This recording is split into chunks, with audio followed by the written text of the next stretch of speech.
Yeah, welcome to come in here, Duncan, Simon, Keith, Judith, Jeremy. Let's wait for a couple of more here. Sri Animala, welcome.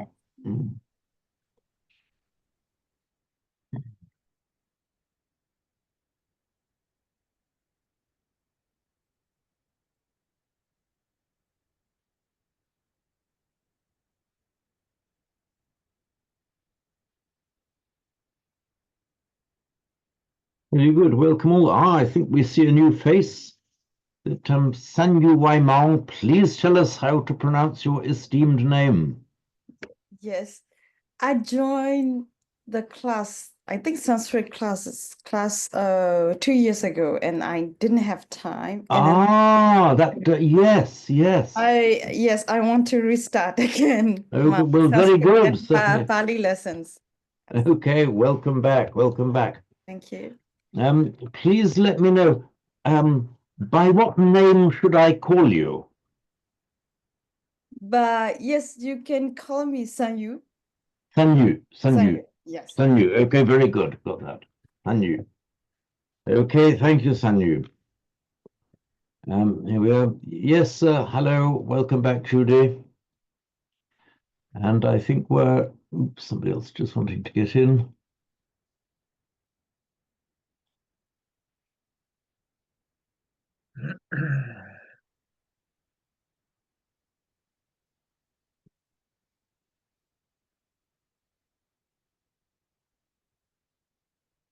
Right, okay, here we go. I'm just going to, just going to share screen.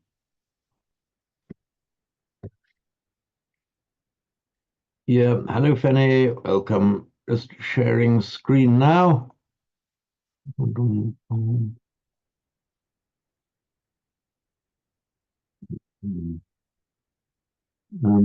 then followed by the usual rigmarole.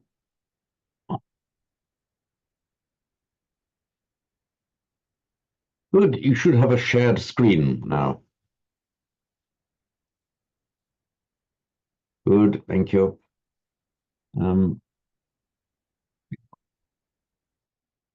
Mariano is just joining us.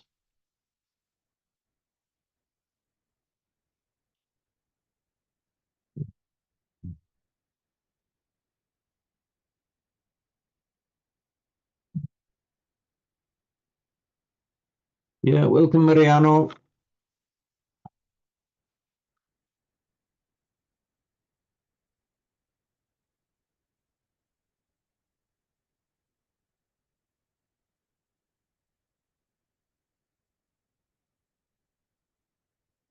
So this time round, we'll be looking at the Dhammapada, chapter 9, verses 4 and 5. Verses 4 and 5 are parallel verses. Identical in form apart from a switching round of Papa and Bhadra. Now, in this verse 4,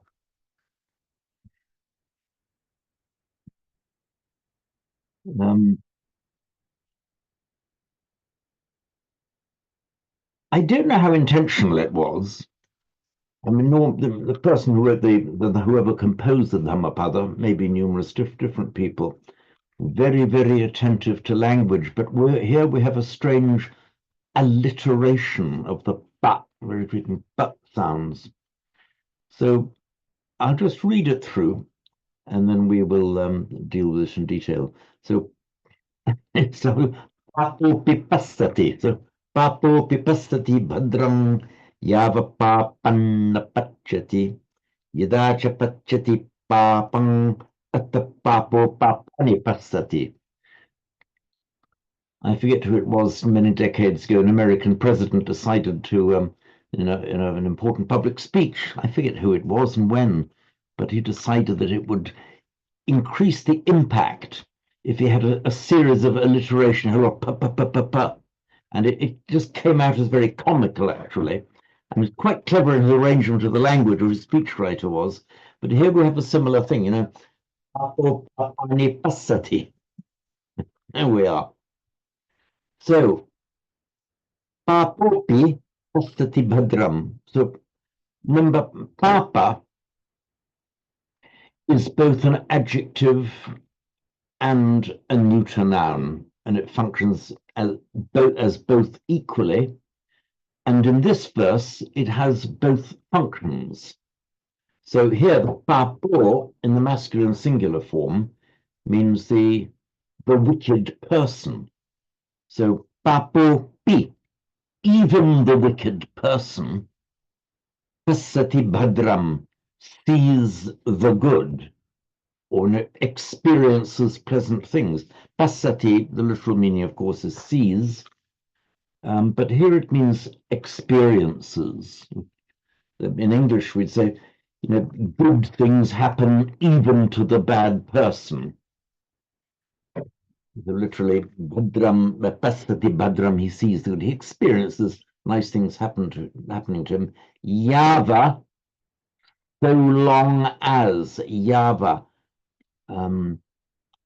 It can mean, and you have the phrase like, for example, I will be the Blessed One's disciple for as long as I live. Yava jivam, as long as I live. So yava here is an expression of time, meaning so long as. Yava papum napachati. Now here we see papo, masculine singular, used to mean the person, and here we see papam as a neuter noun, meaning bad, that which is evil. So papo pipasati bhadram, even the evil person experiences good things, or good things happen even to the evil person. Yava, so long as papang napachati, so long as the evil has not ripened, meaning, of course, the evil that he himself has done in the past. Pachati literally means is cooked, and it has the expression of ripening. I explain pachati. Yeah, I'll just explain the grammar of that a bit more. We see this a fair bit. Let me call up the iPad. So we have the root, the root batch, meaning to cook. And it's actually cognate with our English word bake. And it's actually also cognate with the Russian pech, meaning stove. Anyway, patch. And it's an ordinary class 1 regular verb, so he, she, or it cooks is pachati, same in Sanskrit and Pali. Now you'll notice here it's got a double ch, not pachati, which would be the active form verb, but pachati. What has happened here? In Sanskrit, is yet another example of why we go to Sanskrit to explain things. In Sanskrit, the passive form, you take the root, pach, you add a ya in, pachya. Pachya is now the passive stem, and use the atmanepada ending. So in Sanskrit, pachyate literally is cooked, and by extension ripens. Now what happens in Pali? The chia, Pali avoids that consonant cluster by doubling the cha. So pachyate,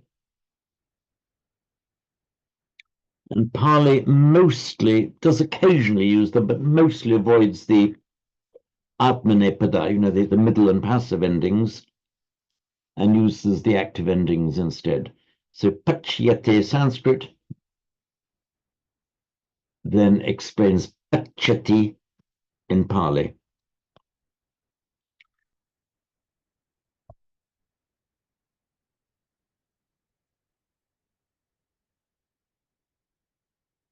So yadacha pachati papam, yadacha and when, pachati papam, the evil, meaning here, of course, the evil that has been done by that person in the past. When the papam matures, when it ripens, atta, here, now, that's the point, atta. Papo papani dasati. Papo, the evil person, passati, sees, papani, evil things. Means at that point, the evil person who's done evil in the past, passati, sees, literally sees, and experiences papani, bad things. And then that's when his previous papam matures, then bad things start to happen to him, is the idea. So papo pipassati bhadrang yava papang na pachyati yada cha pachyati papang atta papo papani passati. The next verse now is the same, but in reverse, just transposing bhadra and papa. And just as papa can be both an adjective and also refer to a person, an evil person, and can also be a neuter noun, meaning evil, that which is evil. Exactly the same rule applies to bhadra, meaning good. So papa and bhadra can be treated as opposites here. Sorry.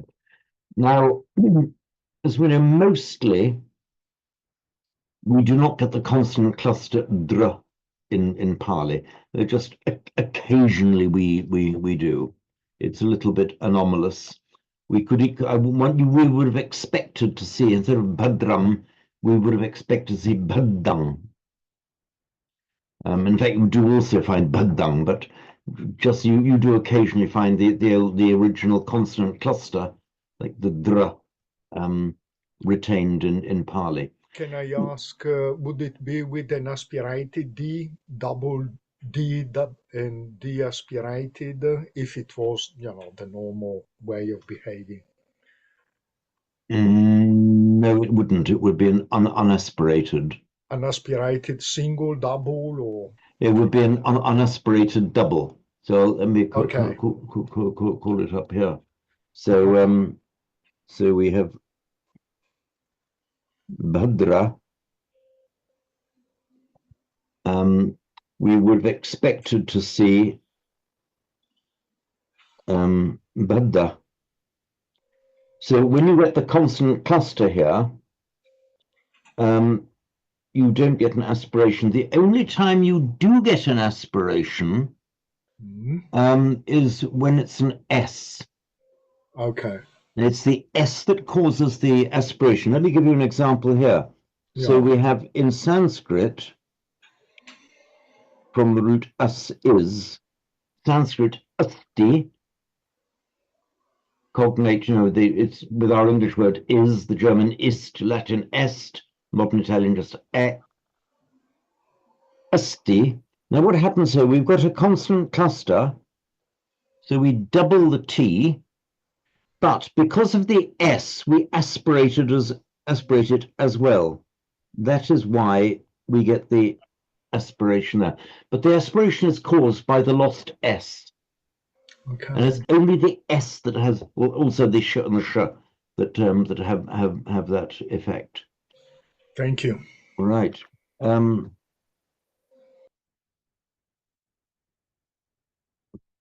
also,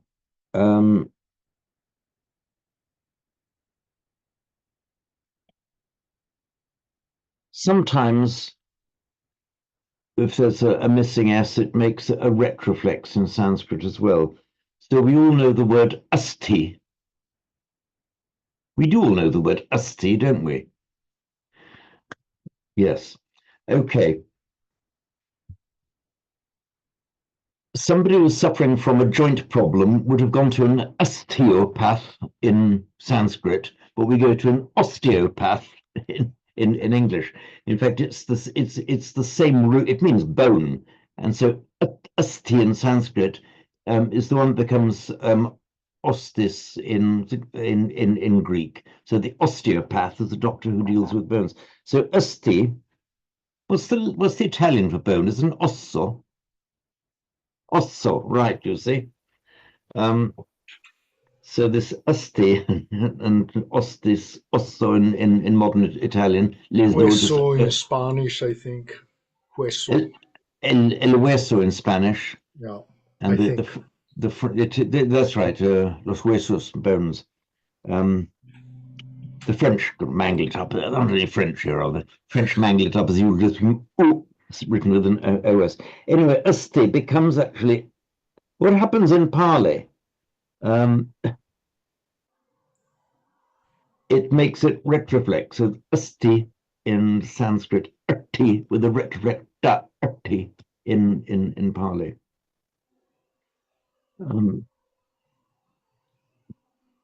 But as I say, this aspiration is caused only by this bhadra, no cause to aspirate. You have, for instance, Sanskrit artha becomes atta in Pali, but it's aspirated there in Pali because it's already aspirated in Sanskrit. It's not caused by this, it's already there. So artha, atta.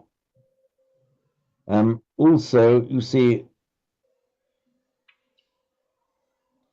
in Sanskrit, ashta, which through the Germanic language, acht, modern English, eight. This is one of those cases where the sh becomes a k in Greek and Latin. So octo in Greek, octo in Latin, and into modern Italians, otto. So the ashta, now look what happens. It becomes what becomes in Pali, it becomes. So the missing sh makes that aspirated. So hopefully all that is clear.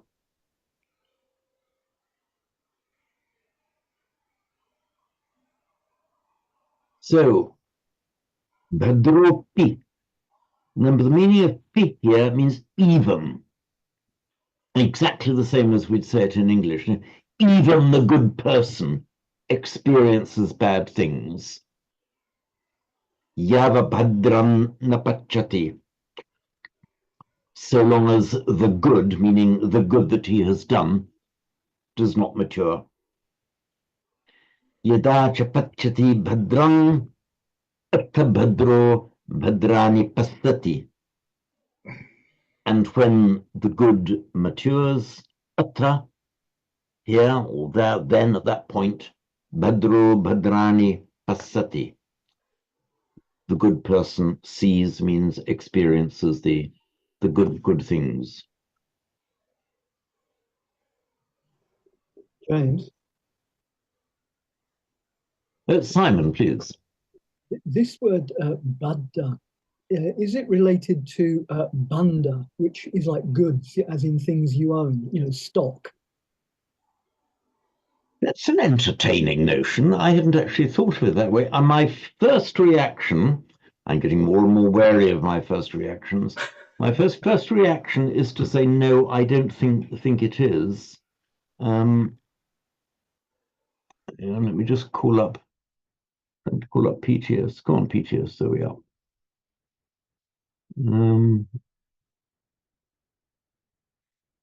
And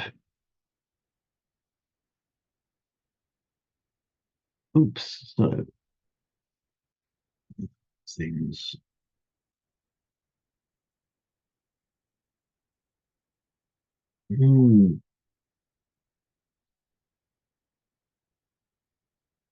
Yeah.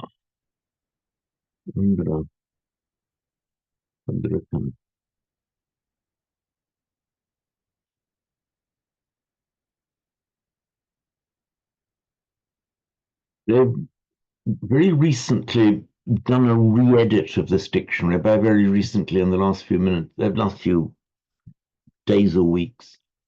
I think this bhadra, comma, new line, bhadra, comma, new line, and bhadra just mean that they're all alternative forms of bhadra, bhadra, bhadra. So here you have all the possibilities of what happens to a bhadra, bhadra in Vedic. Normally expect to see bhadra. Sometimes you just put in an extra vowel, bhadra or bhadra. So they have all possible forms. So Bandani, isn't it? Goods. Bhanda.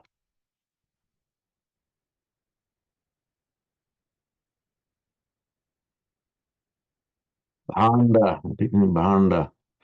No, I would say there's no way that Bhadra in Sanskrit could be related to Bhanda. I'd be very surprised indeed if there was any connection. Let me just Bhanda.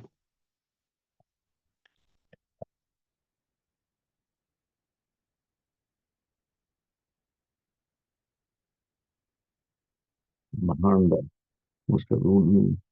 Bhanda, goods, wares, merchandise. Can just get rid of this somewhere. Well, vary whether from the root bund.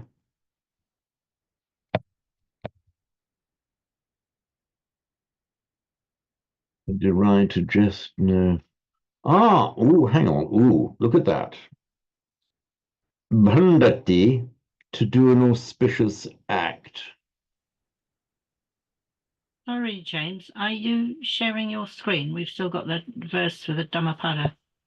Are you meant to be sharing your screen? Yeah, the position is this. The position is this, that I looked up the word on this bank of three screens here, and I had it on the right, and I got so carried away by my searching for these words that I forgot that the screen I was looking at was the one on my right, and I forgot. Thank you for pointing that out, Fanny. I simply have forgotten to drag it over. Thank you. Hang on, I've been several minutes on this. I'm going to start. Okay, if there's a delay of 2 or 3 seconds, I blame myself. If there's a delay of more than 5 seconds before you shout, "Oi, share screen," then I start blaming you. Okay. You are the least blameworthy of them all, Fanny, for having picked it up after I've been at it for 3 minutes. Okay. So what we're going to Simon's point, we have this bhanda.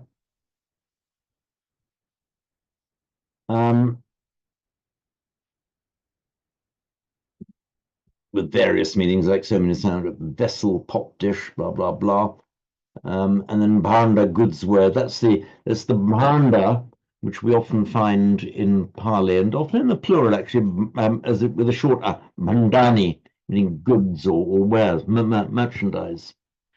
And then Moni Williams queries whether it comes from the root bhand. So we're now going to bhand. To deride or jest, and then class 10, bandati or bandayati, to render fortune or to do an auspicious act. So, was there some very early link between them? I suppose it's possible, but I would say that the two roots have become so separated now that we can regard them as distinct things. And maybe if you go back to Proto-Indo-European, you will find a connection.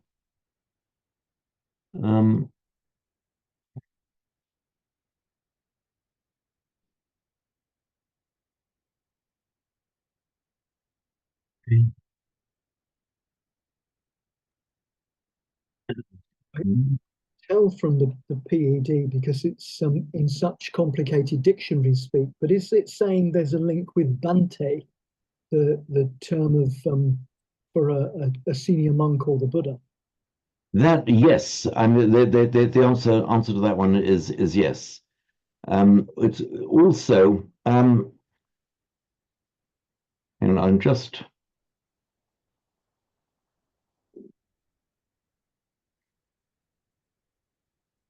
Okay, so I was just going back to Pakorni, in the Indo-European roots. It may relate to a root with bel, meaning to swell or grow, but so sometimes the connections get fairly tenuous. I won't follow that. But yes, Bhante. You have, for example, hang on, let me call up the iPad again. Too many things open at the same time. Here we are.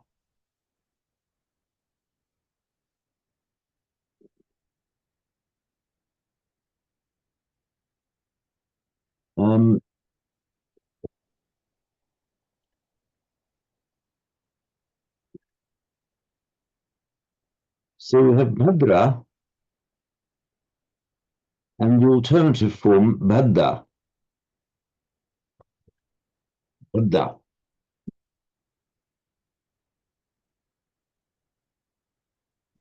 So, oh, welcome, Roger.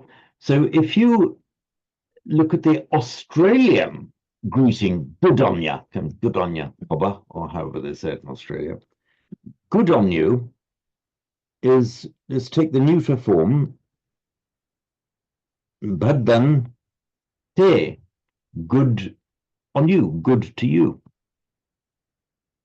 which you can easily see gets shortened in colloquial speech to Bhante, Bhaddante, Bhante.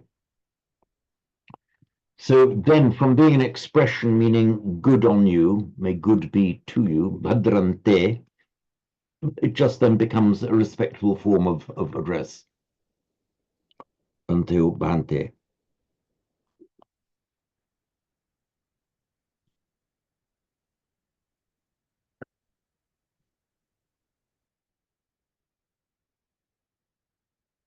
Sorry, get back to where we were.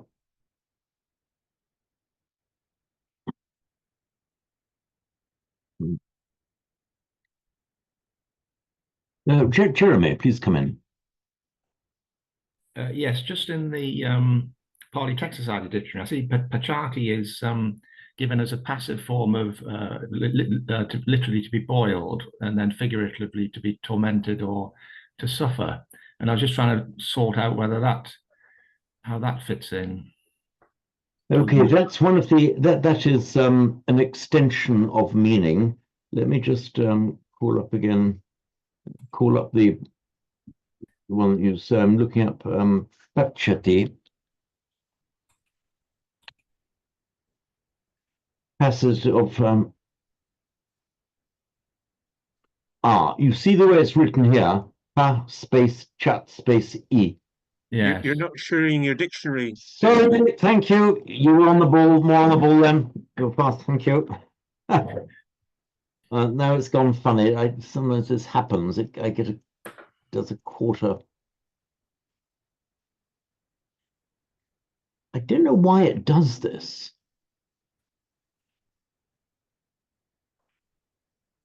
Okay, now I've got full screen.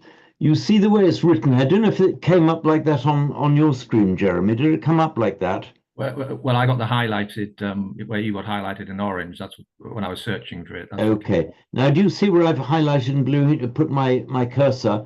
Yes. Space chat space e. Yes. That is something that's a glitch in the software of the this edition of the dictionary. It's purely a software glitch. It's all one word. It's pachati. Same as they're written. And in Sanskrit, they've given here Buddhist hybrid Sanskrit, but also find in regular Sanskrit, pachyate, it is cooked. Boiled, yeah. Mostly, I mean, does it specifically mean boiled? It's a general word meaning cooking, but okay, boiling. To be boiled, then figuratively to be tormented or vexed. Very much the same as tapati, meaning tapas, heat. Then by extension, torment, and by extension, the austerities that the holy person will put himself through. Here, I think in the in the verse we're looking at, I think it's used purely in the sense of the maturing of one's good or evil karma. Mhm. I mean, I also saw further on where it highlights Dhammapada, and it says papam, suffer for sin. So are they giving that as a as a meaning, as it were, for papam then? I doubt it in this case, and I'll tell you why. Going back to our text here, because here it's not this pacheti literally is cooked or is boiled, but meaning here ripens, because here we have grammatically the papam is the subject of that verb. So here it's made very explicitly the subject of that verb.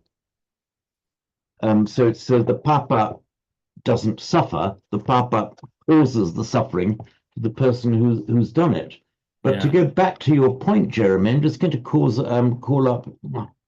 Does anyone know why it's doing this? I call this up on the screen. I get a quarter screen of it.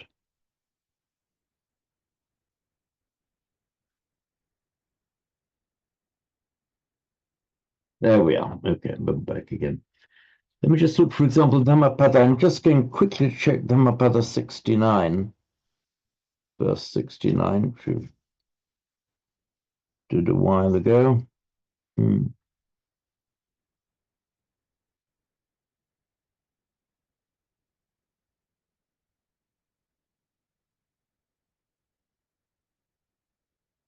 No, there you see, again, in that verse that's referred to, it's exactly the same grammatical construction as here. It's, yava papam napachati.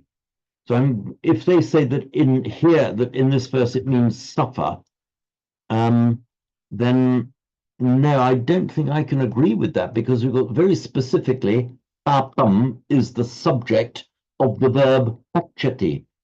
Yava papan napachati, so long as the papa does not ripen. The idea of suffering is papani passati, that it's the passati, literally sees, and in this context meaning experience, that means the suffering. So I do rather challenge exactly what's said in the PTS dictionary here. Not often I do that, but occasionally I just have to. We've lost it again now. Okay, not to worry. So, do you see the point, Jeremy? If you were talking about papo chati, then yes, I would certainly the papo. Now put it into the masculine singular, meaning the evil person, pacheti, suffers, is cooked, is boiled, suffers. But here it's just so specific that it's the papam napacheti, so long as the evil has not ripened. No, that was exactly what I was struggling with, trying to fit the Pali Text Society meaning to it. Yeah, the fact that it's the subject. Maybe they just had a bit of a bio dip at whichever editor was doing a bit of a bio dip at that moment. Yeah, pachati can mean suffers. Yes, it can. That's where it appears in the verse of the Dhammapada, more than one verse, where it has the meaning of suffering arising. Yes, but there, in fact, the suffering is the passati, papani passati. So I think we're clear on all that. I mean, this is a grammatically very simple sentence, and I don't think I don't think there can be any controversy here, as that papam is the subject of the verb, of the passive verb pachati here.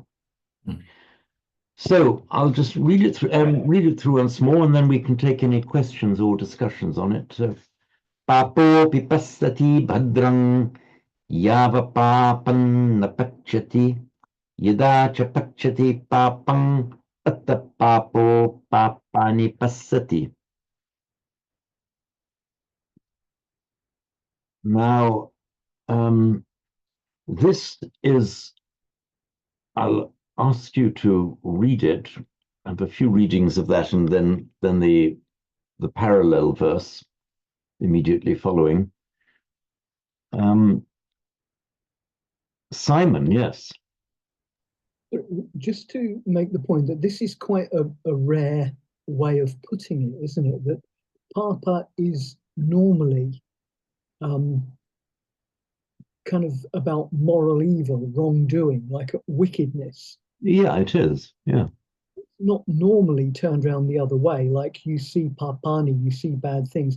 That's normally, I mean, in every other case, it's expressed in terms of Vedana or kind of misfortune rather than papa being used in that way. And when you look at papa in the PED, the three things it's got: evil, bad, wicked, and sinful. As a Newton, evil or wrongdoing, and even the other noun is unfertile, as if it gives rise to nothing very good. So it's just an odd way. I can't remember seeing in any other sutta where papa is like the outcome of your papa action, so to speak. You made a very good point there, Simon. I hadn't actually spotted that. So I've lost it again.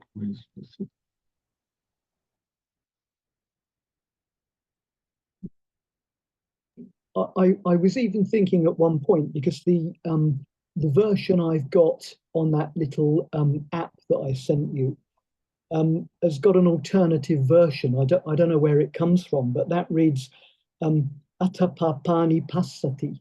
And I was almost thinking, does it mean that when you do evil, you see the other evil people? You recognize other evildoers around you? I don't think it can't mean that. No, it can't mean that. First of all, papani is a neuter form, so it means papa things. If it were evil people, he sees evil people. That would have to be the masculine accusative, which would be pape passati. So it couldn't be that. But it's an odd thing, though. Normally, that's I've only ever seen it in terms of moral evil rather than Yeah. Something.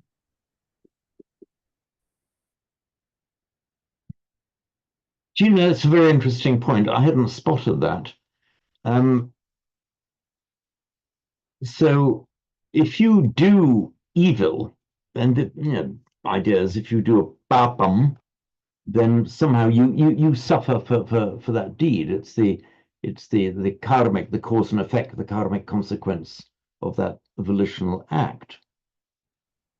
I mean, But here, I think it's clearly intended as just bad things happening. It's an interesting point, Simon. And we've got another maybe we have another meaning of papani, because the bad that happens to you maybe maybe you get into some misfortune that doesn't involve somebody doing a moral evil to you. It's the consequence of the moral evil that you've done in the past. Maybe it's expressing it in that way, though. I mean, this might be a bit like the crude version of karma, where people think if you do this, then somebody will do something bad to you. A little bit like some of the accounts of Niraya hell are about, the demons then do this to you, they boil you, they hook you out with spikes and all the rest of it. So it might be just a poetic way of saying you'll see evil, like you'll see evil doing bounce back at you from other sentient beings, from other actions. Deliberately evil action, morally evil actions done back to you. Yeah. Okay. I would say then, Simon, that the interpretation you've just given is in a sense more convenient, because it doesn't depart from the various meanings that we've been given in the PTS dictionary. And it could mean that. It could mean that. He will see evil things done to him.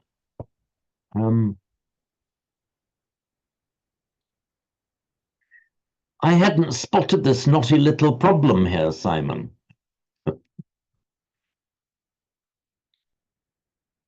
So let me do some more thinking about that one. And also I'll do see if I, oops. One way of doing it would be to go on something like Sutta Central and get every reference for papa and see if there are occasions when it's used as a kind of painful feeling in the same way that Vedana is normally used. But I find that so tedious, I'm not going to go through it. Yeah, I'm glad you said it first, Simon, that whether, I mean, at my present age, I will have time to go through every reference to Papa in Sutta Central to see whether it suits your theory. Would be if I were a much younger man with much more time on my hands. Yes, I might. Maybe we'll just allow it. Maybe we'll just allow it to be a little bit of a mystery. What I will do, however, is to let's call up. Let's just now we call up. Oops, Margaret Cohn. Let's call see if Margaret Cohn can assist in the matter. Oh, hang on, that wasn't somebody just. Oops.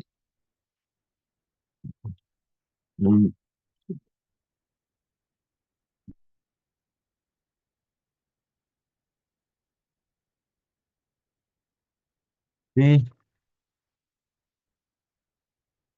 sorry.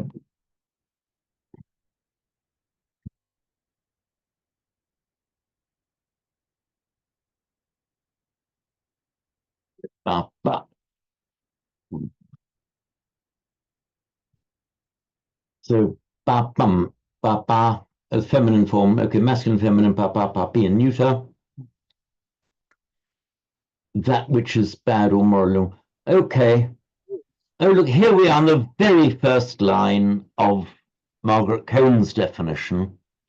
Injurious with unpleasant consequences. But the thing is, I mean, it's you will see injurious actions. You'll see things that are injurious with unpleasant consequences. But the normal conception is you will see the unpleasant consequences. You will see the yes.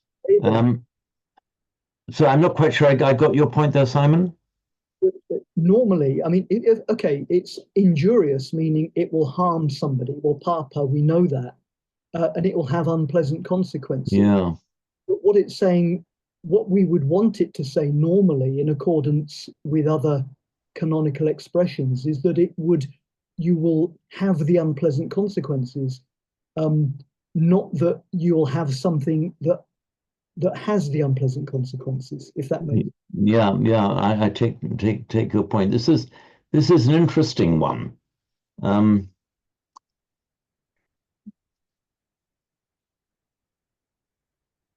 also the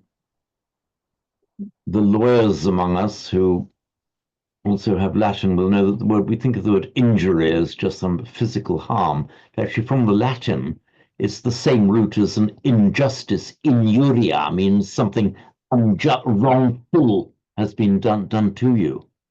So, for example, if you are just wounded nowadays and accidentally you trip over and break something, you say, I suffered an injury. Now, the ancient Roman lawyers would say, oi, oi, that was a pure act, that wasn't an injury. An injury means injuria, that which is unjust. You suffered an injustice. So the actual meaning of the word has changed from Latin into modern English.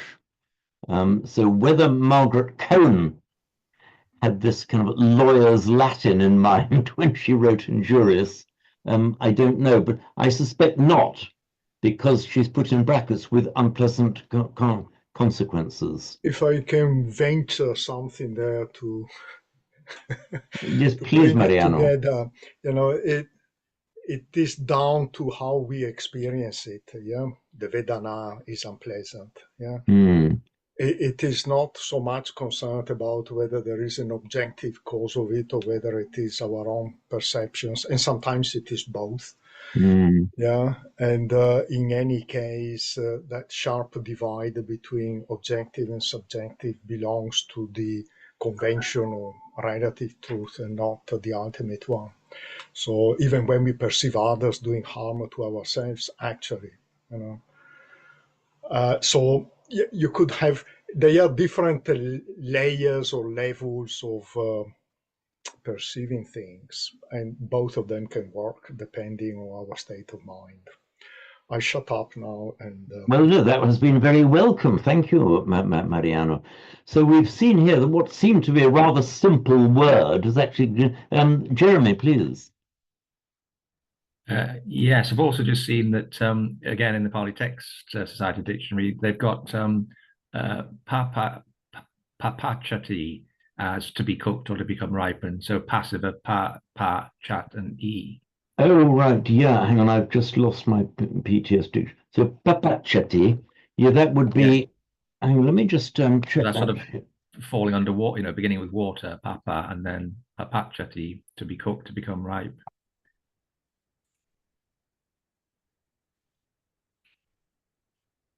So papachati. This politics actually is mucking me around a bit. Come on, stop mucking me around.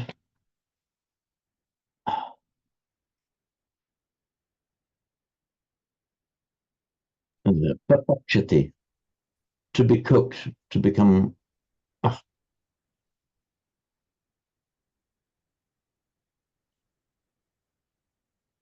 To be cooked or to be okay, right? Papachati. So it's just that same word, pachati, with the prefix, the upasarga prefix pra or pa in front of it. Probably with an intensive form there, becoming fully ripe. But I see here that it gives only one reference. There's just one. Maybe it occurs once in one commentary. And you very often find that you get the word you use the word used in a particular way, you know, throughout the literature because it appears in one place. It's got to go in the dictionary because it's been found in the source text. So it clearly has that same meaning and is just a random form with that prefix in front. Yeah.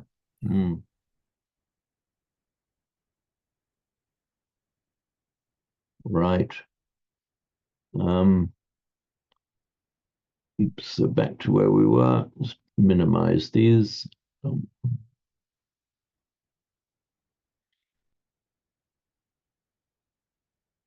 So just read that, and then the second one. Bhadro passati papam yavad bhadram na pachati. Idacha pachati bhadram ata bhadro bhadrani passati. And here the same point that Simon raised would apply to Bhadra as to Papa. The exact same point conversely applied. But I'll do a little bit more research in it, but I do not, Simon, intend to follow your ingenious suggestion that I should go through every occasion of Papa to be found in the Pali literature.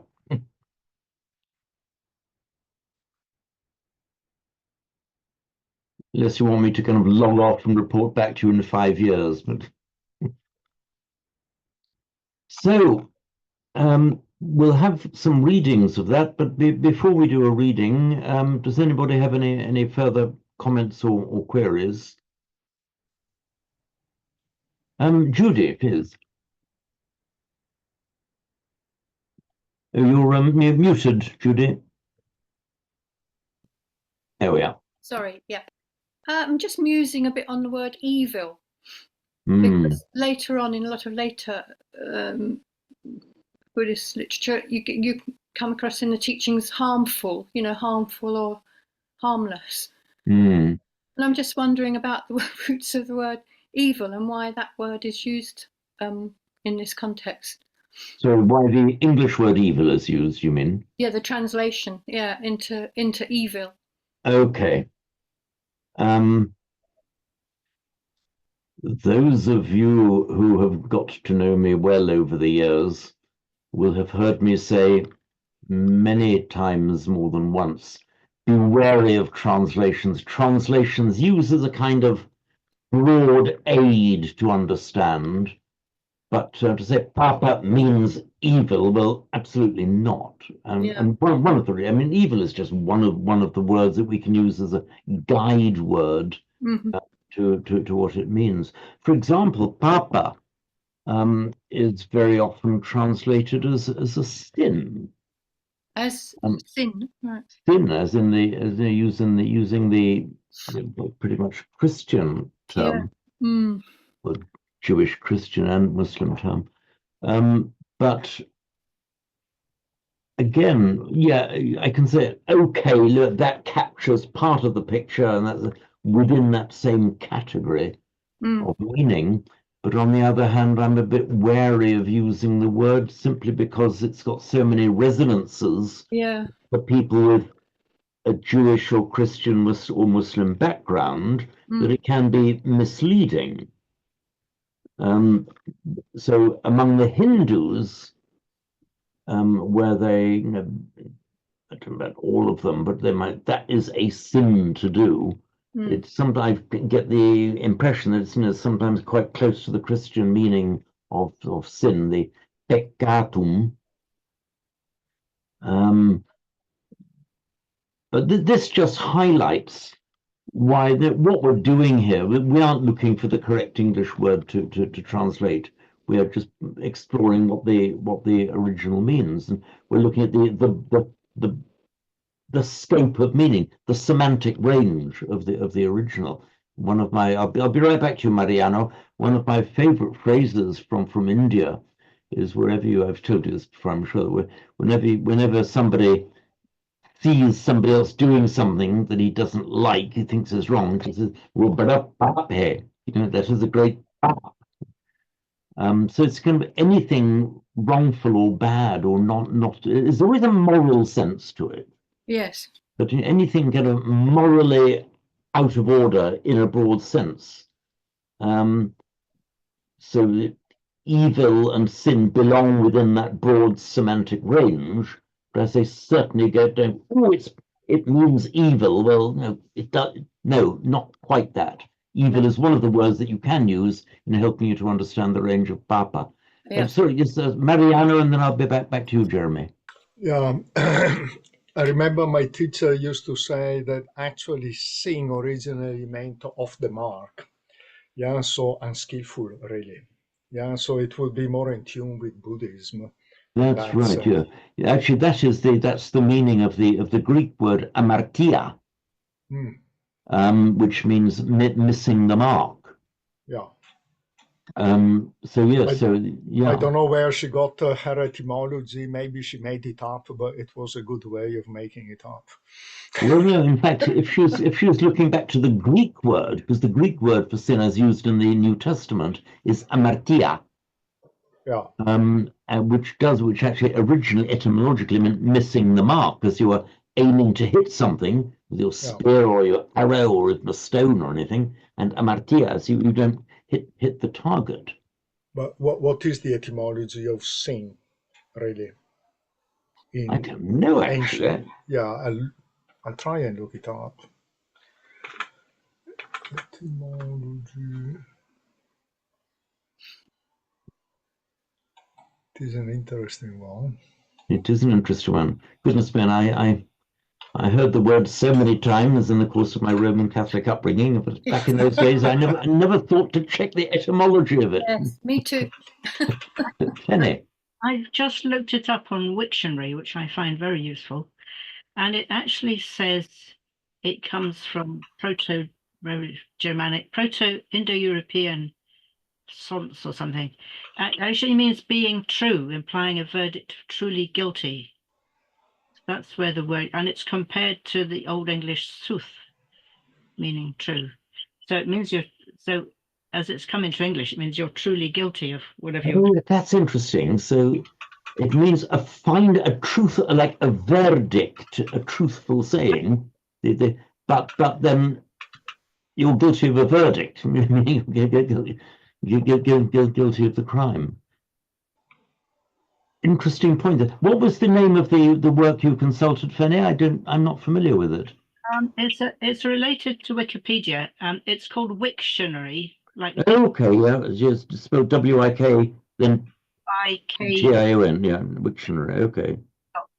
.org, Wiktionary.org. And I find when it gives etymologies, I find them quite believable. They seem to agree with what other people say. There's also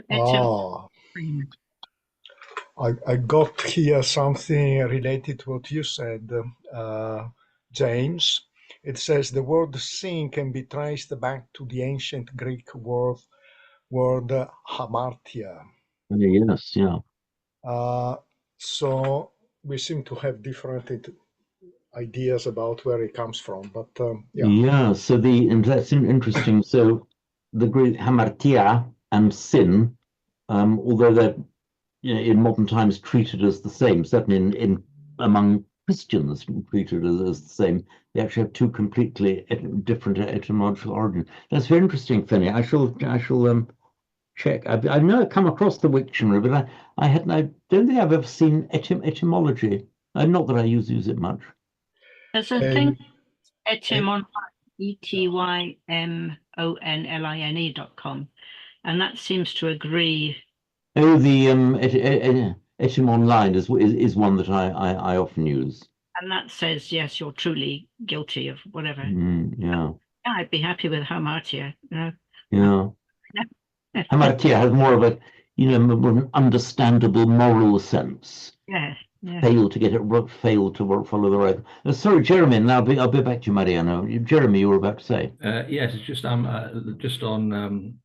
Papa and whether evil or bad is appropriate. I'm just looking at Peter Harvey's Introduction to Buddhism, and he makes the point that there's a synonym for Papa is apunya. So punya is sometimes translated, I think, as meritorious, but it's more like auspicious or fortunate or fruitful. And then says, well, rather than Papa being evil or bad, it really means infertile, barren, or harmful, and bringing ill fortune, which sort of follows on from some of the discussion. Yeah. That's an interesting point. That's in Peter Harvey's Introduction to Buddhism, then. Yeah, page 44. Okay, let me just check that, page 44. Right. Sorry, and Mariano. Yeah, something else interesting. I looked up sinistra, and it says meaning regiment left-handed, with just the left as opposed to the right. Yeah, means on the left side, unlucky, inauspicious. So it is as if you missed the mark on the left side. So this one is the bad hand, And I jolly well hope it's purely coincidental that sinister begins with the same three letters of sin. A sinister sin. Possibly is where she got the meaning from. Oh, yeah. That's another entertaining bit of no doubt popular etymology to derive, to trace sin to sinister. Let's just finally go back to where I keep losing them. Sorry, I've just lost Pneumonia Williams again.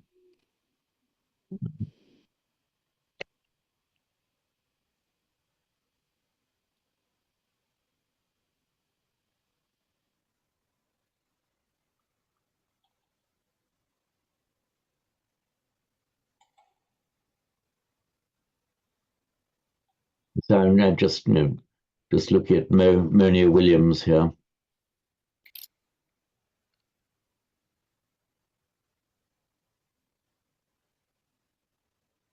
Okay. Shantam Papam. Shantam, Shanta means peaceful, also means calmed down, as in, well, shamatha or samatam, and it means literally calming. So shantam papam, literally harmed is the evil. There we are. It's often worth, though we're doing Pali, just going back to the Monu Williams dictionary to see what Monu Williams says. In terms of missing the mark, another one that's probably closest would be aparajati, because that's about kind of being off the point, off of doing something that's pleasant or appropriate, which is closer to that original sense of sin, aparadha. Yeah. That came from so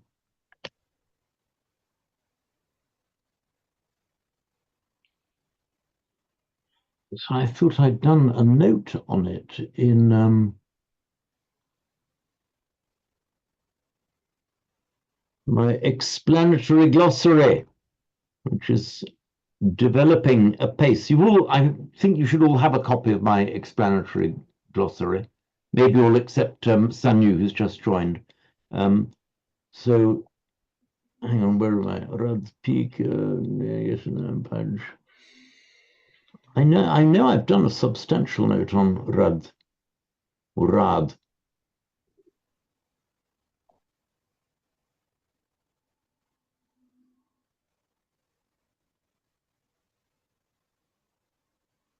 There we are. Yes, I have done a note on. Only a little note. Only a little note. Yeah, with the original meaning of to succeed or to achieve. So that that again follows that hamartia idea, Simon.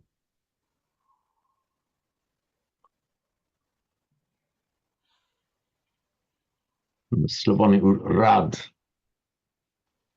used in modern Russian. Are you off, Mariana? Okay, Mariana. See you then. Bye. Oh, that reminds me, Senyu, it will probably help if you receive the up-to-date emails from me. So if you can just send me your email address after this, Senyu, I can put you on the mailing list. So what I suggest we do, I'll just write my. It should be somewhere on the site, but if you just Yes, I think I have it. Okay, I'll just write it out for you.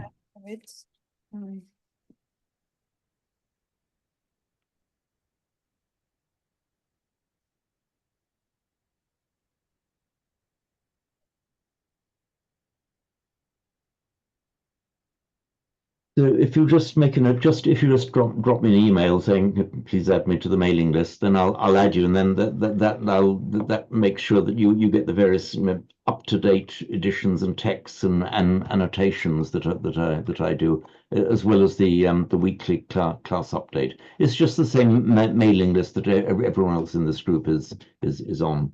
Thank you. Okay. So very happy to do that, Sanyu. Me too. Okay. So, is it the U is an U sound, Sanyu? yes, it's yes, you. You. Okay, you. Yes. Okay. And it is a Burmese name, is it? Yes, it is a Burmese name. Okay, yes. but the ending Mong is. How do you pronounce the Mong in Burmese? Mao. Mong. Mong. Okay, good. Right. Right. So we'll go back to the text.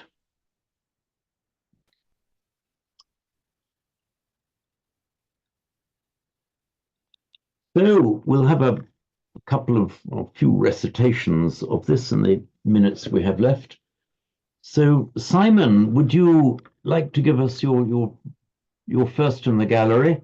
Or unless, was there anybody who didn't get a go last time in the Pali? Otherwise, we'll start with Simon. Okay, Simon, down to you. Apo pipassati badram yava papam napachati yada cha pachati papam Attapapo papani passati. It was a very, very creditable non-aspiration of the pa. It's something that native English speakers find a little bit difficult to say papa. They tend to aspirate papa because that's normal in English. But no, that was pretty good, Simon. Keith, would you like to give us a go?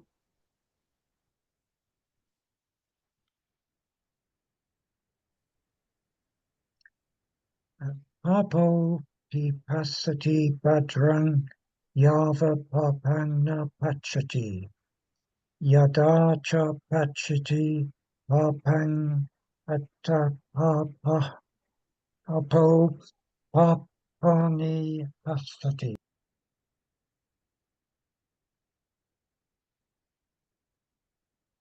Okay, can you there was one thing I was going to pick you up on where you departed from your otherwise extremely accurate Morse code, da da da da da da.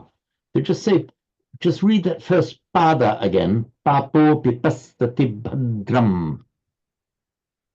Papo pipasati badram. Okay, that was right. The long and the short syllables were dead on that. Yes, thank you. Round to you, Judith. Pasti badram yava papam na pachati yadacha pachati papam atapapo papani pasati. Again, you slipped into the phonetics of English. In English, we would, because our phonetics almost force us to say papani, so we've got the stressed second syllable, so we want to de-stress the first one, shorten it. But remember, in Pali, you've got to give it its full value. So we wouldn't say papani, but papani, papani. Papani. Yeah.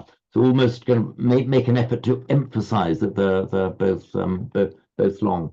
Okay, thank you, Judith. Srinimala, round to you. Yes, sir. Papo pipashyati badram yava papam na pachati yada cha pachati papam atta papam pashyati. Okay, no, papani passati. Papani pashyati. Papani passati. Very, very nice indeed. And can you pronounce that word? I just like to hear the way that you pronounce the double ch as a native. Pacheti. Lovely. Yeah, I just wanted to hear again how you were pronouncing it from your native Sinhala. It comes out here. Pacheti. Yeah, so listen to Srinimala, all of you, the way she Pacheti, that wonderful doubling of the cha, Pacheti. Okay, thank you, Srinimala. Sanyu, would you like to have a recite of it? Yes, I'll try.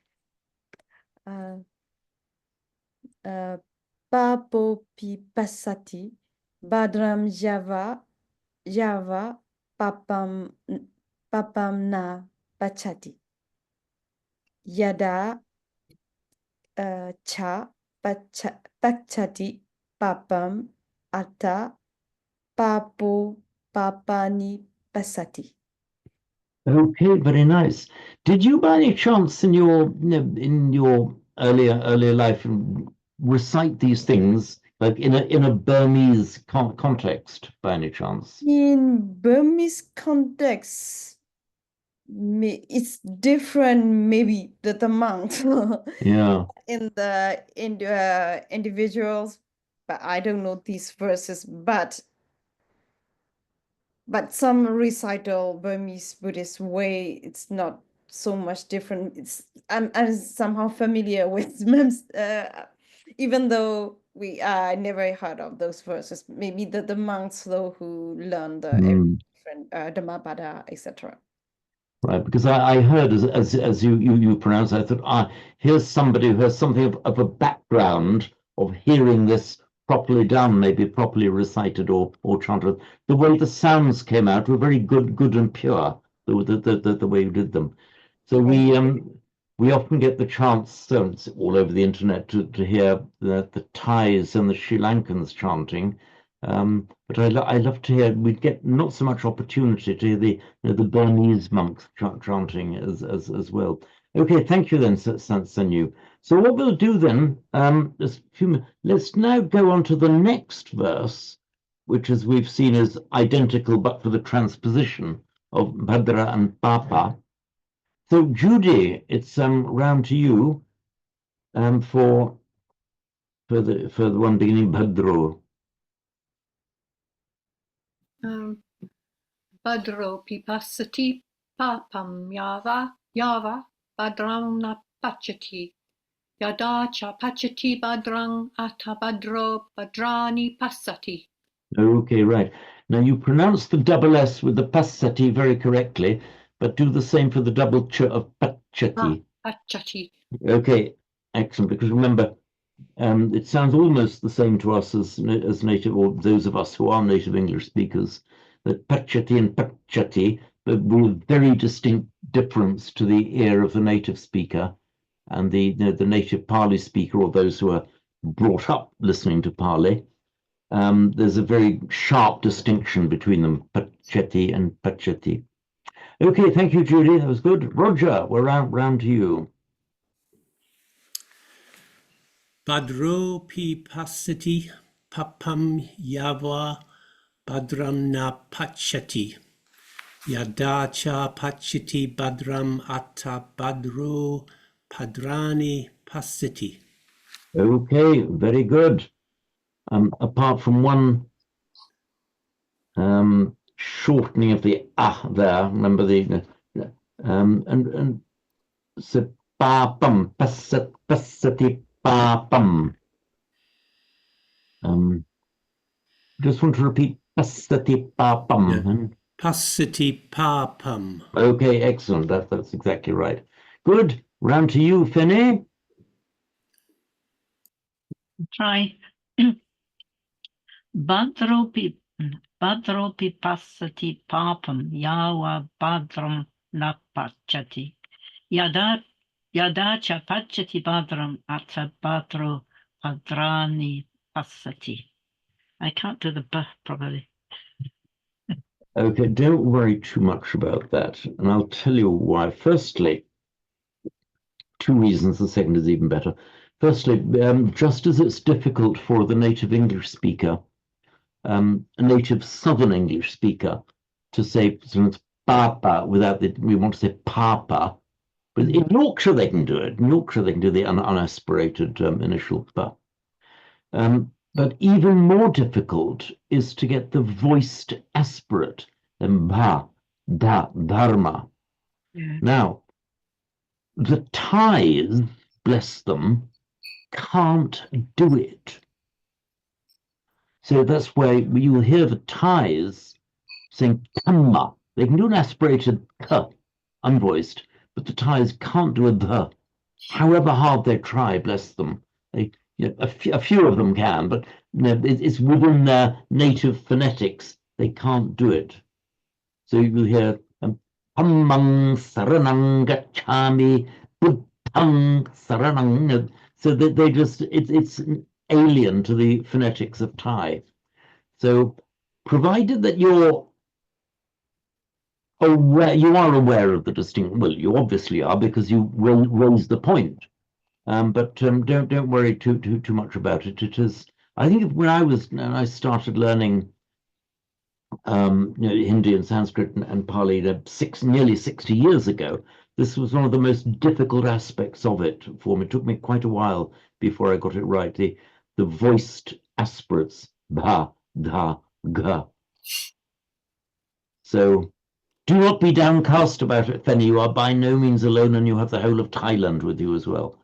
If I were to pronounce it the way the English do, who aspirate every initial, the b, it just wouldn't sound quite right. I need to put more of a breath into it than.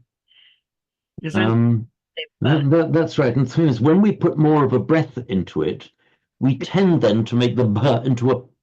Because this then becomes very easy for us to do that. To say an aspirated p as native English speakers is very normal and natural. But the aspirate, and in fact, let's just see, let me call up the iPad again. In this word,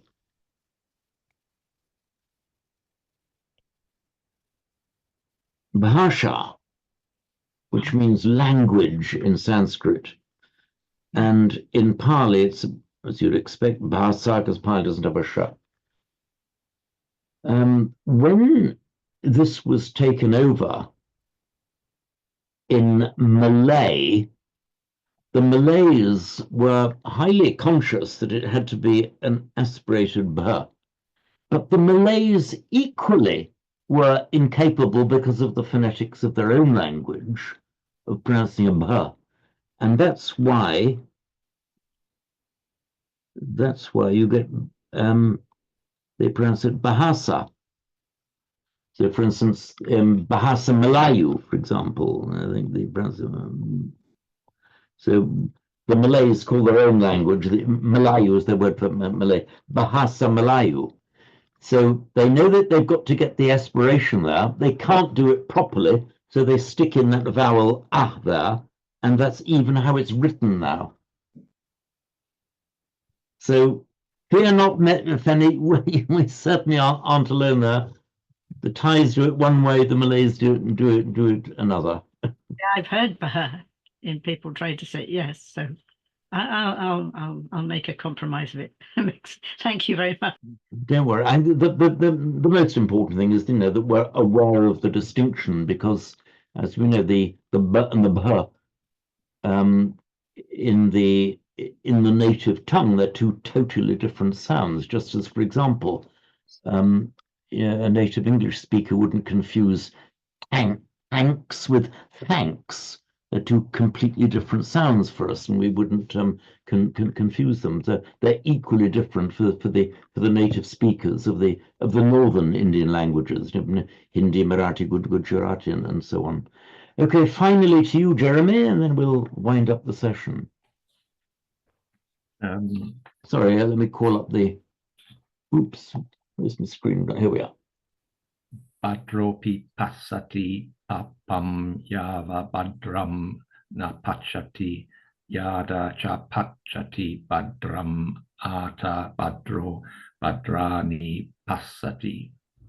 Okay, all very good. With one slight slip, and that was on the yada. You actually lengthen that first ah. It's yada, yada. Oh yes, yada. Okay, great. Well, that's it then. We've all had a go at reciting. So thank you very much for joining me, and see you all next week. And as usual, some of you in the Sanskrit class starting at 2:45 our time. Thank you. Thank you. Okay, thank you all very much then. Very Thanks. much. Bye then. Bye. Thank you. Bye. Bye.